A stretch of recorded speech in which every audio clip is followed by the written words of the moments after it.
What's up everyone, and welcome to Detox Proxy. I'm going on another adventure this weekend to a new wreck site that I haven't been to yet, and I'm literally just going to be staying there for one night because I plan on doing some fishing tomorrow, but that will likely be in next week's video. Well, the lane in has narrowed down quite a bit. Unfortunately, I don't concern myself with any of the brush marks on the side of the vehicle. That's kind of what I built this rig for. So, well, there's our signboard coming in. Bears frequent this area. This does not look like it's been driven into for a while. Oh, there's one site right there. Yeah, this is a really small site. No wonder there's no pictures. 1, 2, 3. There's supposed to be 3 sites. Just go a little bit further in here. Okay, that's probably it. Just drive up in here a little bit further just to see if it closes right in or not.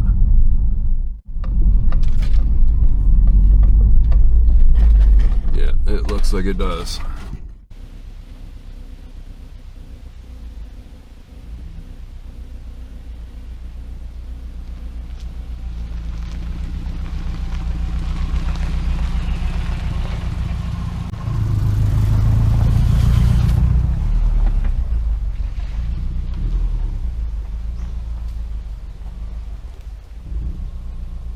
Got into the wreck site and pulled into my own camping spot.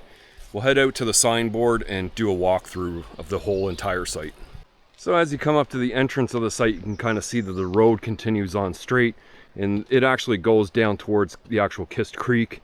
Probably some great fishing down there. But hikers and campers beware, there's bears. There are bears everywhere, you kind of gotta realize that. But you know, obviously if you kind of make up a stink, they're gonna kind of want to see what it is. User maintained site, so clean up your garbage and take it with you. Now this wreck site is so small that immediately after the entrance, you have the outhouse right here.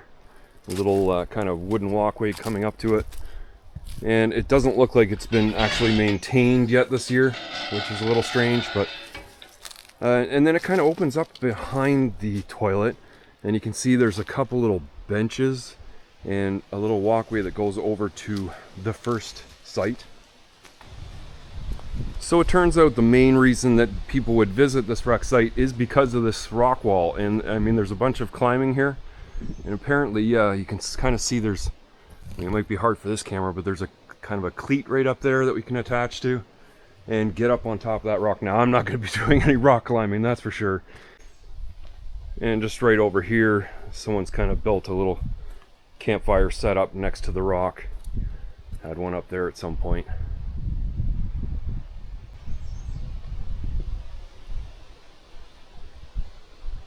So I see one cleat here, another one there, and then actually there's a chain up there. But just over this way is the laneway that takes you to the first campsite.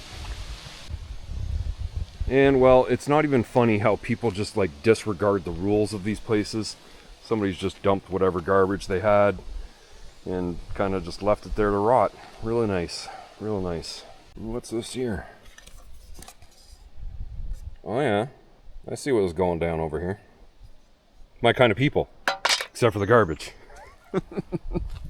This wood is wet and rotten, but I'll probably try and use it anyway. There is no actual fire pit in this first campsite. It's just this steel rim. And the second campsite is probably the worst one. It's very uneven ground and unlevel. A lot of vegetation growing around it. It literally has the picnic table at the road right next to the other site. And there's no fire pit at all. And then the last campsite, which is the one I've chosen to stay in, is obviously, well, in my opinion, the best campsite. Has the proper fire pit, good picnic table in good shape, a bit of tree coverage, but a good amount of opening so that the sun can actually come down in here. And then the back of the site is a little bit open and allows the breeze to come through. Hopefully it'll take care of some of the mosquitoes that have already started. And really, there's 2 reasons that I chose to come to this wreck site. Is 1, I haven't been here before, but 2, the lake that I want to fish tomorrow is basically 10 minutes back out to the highway, maybe a 5-minute drive up the highway, and I'll just be able to park right there and dump the kayak into the water. I am pretty loaded up for this trip. I did bring a little bit of firewood. Got all my bedding, of course. I did bring a tent. But one thing I haven't been bringing out is these traction boards. I bought those over the winter. This is the first time I brought them out, and the reason for it is because the last site that I stayed at, I really couldn't get parked on level ground, and my body kept on like shifting forward because of just that angle. And I've noticed a lot of people using the traction boards to kind of level out their ride. Now in this camp spot right here, I think I'm actually really level, so I probably won't need to use them. But I should be taking them out with me anyway if I ever get back down by the water to unload the kayak and then kind of get stuck there. Those things are going to get me out every time. Well, time to set up camp.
Now I've got to say, I really enjoy how custom my design is of this setup and how easy and simplistic it is to get out and put up. You know, the tarps are a little bit more work than pulling an awning. Key to this is I haven't spent a fortune here. This is all relatively cheap stuff to buy and replace if it breaks or goes missing. And for how quick I can dig it all out and then pack it up later when it's time to go, it's just awesome. I absolutely love what I've done here. And it's just coming into the late afternoon. I'm just warming some water for coffee, and I've dug out the chili. I didn't actually put it in the cooler this time because it was frozen in my freezer this morning, but it's already starting to soften up, and hopefully by dinner it's good to go. I've looked over a good little pile of firewood, and I've noticed like at the bottom of my fire pit, it obviously hasn't been used yet this year because it's all wet leaves. So I'm just going and picking up a bunch of these branches, the dry ones, see if I can build up a good pile of them, so when I put the lighter to this thing later, it's just gonna boom, take right off. Camp's a little boring, so I've decided to kind of go for a hike down this trail that leads off the recreation site. And it was a driven trail at one point, but you can tell like it hasn't been used in forever now. Yeah, like with this tree over in the lane, it's pretty much down to a walking trail now. And I'm really not into taking any risk today, so I do have my bear spray with me and my camp knife, just in case. Well, that little hike ended a lot sooner than I thought it was going to. The trail just disappears.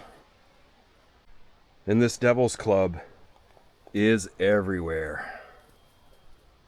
Something else I've noticed is this drumming noise. And as young 20-year-olds, me and my friend Mike back in Ontario, I remember we went camping and we kept on hearing that noise, that thump, thump, thump, thump, thump. And we just had no idea what it was, kept on trying to guess at what it was. And it really wasn't until my adult life did I discover that that's a grouse drumming. And anyway, just walking through here, I keep on hearing it. And while I told myself to kind of mentally note where these spots are, any signs of grouse, if I see grouse when I'm out camping or whatever, or if I decide to go for a hike, then I'll have the option to try and get grouse.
Okay, I think I've got everything prepped, ready to go for dinner.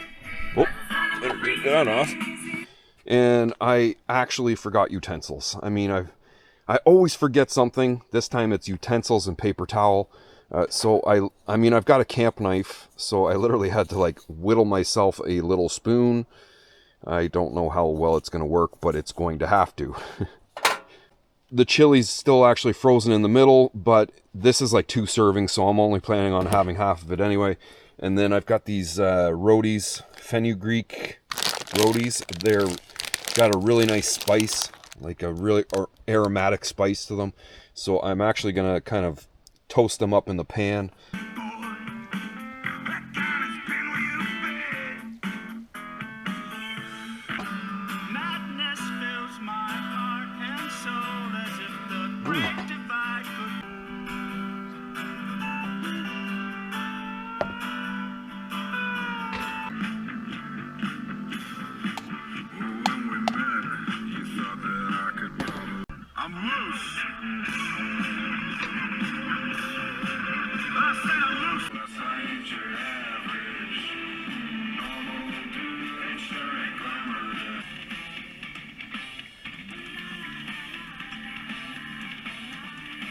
Well, shit, I make fucking awesome chili.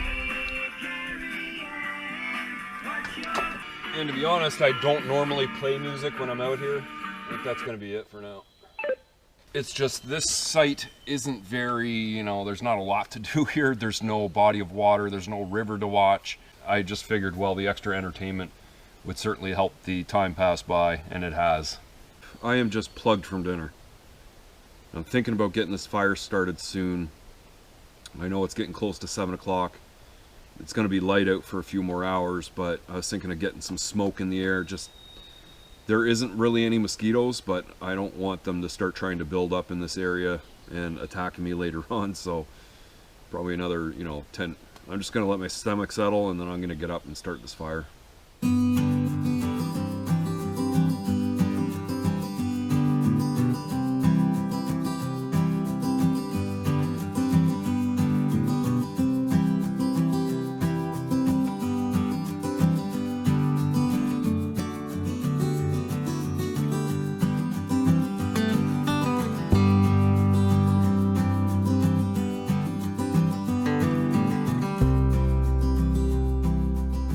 Okay, I got this guy just a roasting, and I'm a little disappointed because I've had this fire poker for probably 5 or 6 campsites, and I just got it in there. It's so dry it just snapped the end right off, so I'll have to make another one at some point.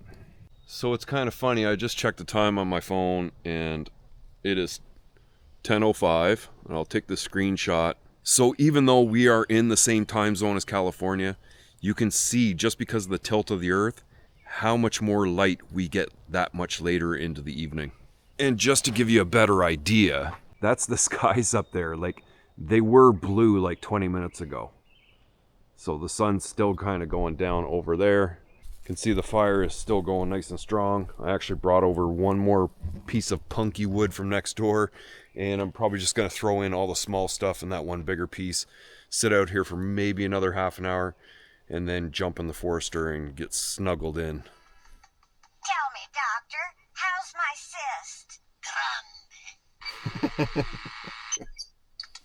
Anyway, I've gotten all set up here. As you can see, I've got my super bright light, and which I'm about to turn off anyway. But I've got Futurama all loaded up on the tablet, and the tablet is all mounted up onto the window, so I've got the thing directed right at me. I mean, it's awesome. And I did also get a power station for this season. It's underneath the bed platform right now. I'll go over it in another video. But I've got my tablet, the phone, and that light in the back there all plugged into it right now. And I mean, it would probably last all weekend without even needing a charge. But if I need to charge it, I got a 12-volt extension that I can plug right into here and just run the vehicle. It'll charge it at 100 watts. And yeah, the whole setup's coming together really nicely. And actually, the air mattress, I didn't blow it up as hard as I did the first time, and it seems to be a lot more comfortable. So yeah, anyway, I'm just going to watch a couple episodes of this, and that'll be it. So I'll see you in the morning. Well, good morning. I know it's after 8 o'clock. It's actually 20 after 8. Now, I know I woke up about 6:30 and it was really cold in here. So I fired up that other camp heat that I had. And within the hour, it is like nice and cozy in here. Like, it's actually amazing. I could probably get down to a t-shirt if I really wanted to. And because it's almost 8:30 and I still want to make myself breakfast and get packed up and drive over to the lake, I mean, it could be 10 o'clock before I get out on the water. So I better get moving here soon. The sun is trying to creep down through the trees, it looks like. I kind of was hoping it would be a nice, calm, sunny day to do some fishing. I'm going to get my ass moving here and make some breakfast. Well, the greater powers are telling me that this video's too long because I've fired up my stove to heat up some water for coffee, and I am out of butane. I've gone into my camping bin where I keep my extra can of butane, and obviously the last time I changed it out, I never replenished it. So here I am without coffee and breakfast this morning. And well, that's not going to work for me if I'm going to be out on the water for the day. So I'm going to have to pack up and go get something to eat. I'm going to call the video here. Chist Creek Recreation Site. Would I consider coming back here? Well, I guess if I was planning on, going grouse hunting or going for a long hike through the woods, I might consider it, but there's just nothing to really do here. you've got two real campsites and one that's just kind of more like a picnic table with a parking spot. But unless you're gonna, do the rock wall or go for a hike, possibly come back to go, try and find some grouse, there really isn't a reason for me to come back. It's a very secluded site, very quiet if you're the only one here, but I'm sure, going into the summer, there's party groups that kind of hang out at that wall and just come here to drink and do whatever. But if you like this video, make sure to like, share, and subscribe, and I'll see you in the next one. Oh yeah.